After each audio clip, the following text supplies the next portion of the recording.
et la halachot. Chazak ubaruch avotai, besorot tovot. 5 aujourd'hui dans le mois de Cheshvan. Parasha Lech Lecha. Dieu, il promet à Abraham que si tu vas quitter tout et tu vas aller dans l'endroit où je vais te montrer, tu vas avoir tout. Ve'esra le goy gadol, va'avarechecha, va'gaddela shemecha.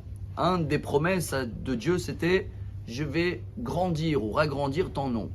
Ça veut dire quoi? Bon, bien sûr qu'il a reçu une lettre en plus, Avraham. Donc le nom, il a grandi. Mais il y a un Gemara Talmud très connu dans le traité Psachim, dans la page 117. Là-bas, la Gemara, elle dit que tous les jours, quand on prie, on fait la Hamida, on démarre avec la demande Eloké Avraham, Eloké Yitzhak, Veloké Yaakov. Avec le mérite des 3 patriarches, donc même si nous, les arrière-petits-enfants, on est moins méritants, au moins, grâce à eux, Dieu, Baruch Ata Hashem Magen Avraham. Efo Yitzhak et Yaakov. On a commencé avec Eloké Avraham, Yitzhak et Yaakov. Et à la fin, comment on a signé la prière? Ça s'appelle une signature en hébreu. Hatima, Avraham, Efo Yitzhak et Yaakov. Alors là-bas, la Gemara, elle dit, voilà la bénédiction qu'il a reçue Avraham.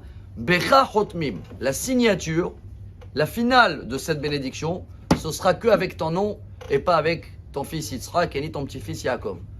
Quelle bénédiction c'est pour un père. Il veut très bien d'avoir le nom de son fils, son petit-fils. Il y a un très grand message. C'est le nom de Rabbi Shimon Shkop, un des grands rabbins qui sont décédés dans la Shoah et qui nous apprend, ça veut dire quoi? La finale, la signature, que c'est que toi Avraham et pas tes enfants. Ça veut dire la dernière génération. La signature de programme du monde. C'est nous. Et Dieu, déjà, il a dit à Abraham, il y a 4000 ans en arrière, qu'à la fin, tes enfants, ils vont avoir la même épreuve comme toi.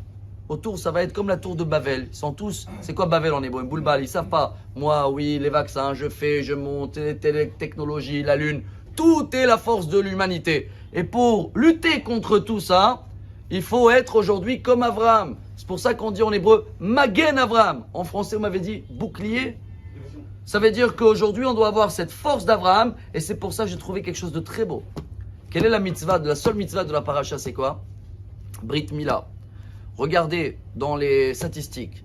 97% du peuple juif, religieux, non pratiquant, la Brit Mila, il la garde. Et ça va suffire dans la dernière génération. C'est ce qu'il dit Dieu à Avraham. Dans la dernière génération, ça va suffire, même le tout petit peu mérite qu'ils font encore et qui gardent ça. Et même si tout le reste, on le fait malheureusement pas très bien. Et il y en a beaucoup qui disent, ouais, mais si Mashiach, il n'est pas venu dans l'époque de ma grand-mère ou mon grand-père ou de Rabbi Shimon Bar Yochai il y a 2000 ans, pour quelle raison il va venir aujourd'hui? Ben voilà, on a la réponse. Tous les jours, on la lit dans l'Amida. Magen Avraham, quand on sera une génération, on va avoir la même épreuve comme Avraham, où tout le monde il est d'un côté, tout le monde ils sont Bavel. Et nous, on arrive à tenir la Brit Mila, faire des petits efforts malgré la technologie et la tentative, comme ça on dit, autour. Alors dans ce cas-là, à peu près, on a Magen Avraham. Voilà ce beau message qu'il a eu Avraham. Et j'espère que grâce à ça, Dieu va nous donner à nous tous la force et très vite avoir des bonnes nouvelles. Une Geoula Shelema. Amar Rabbi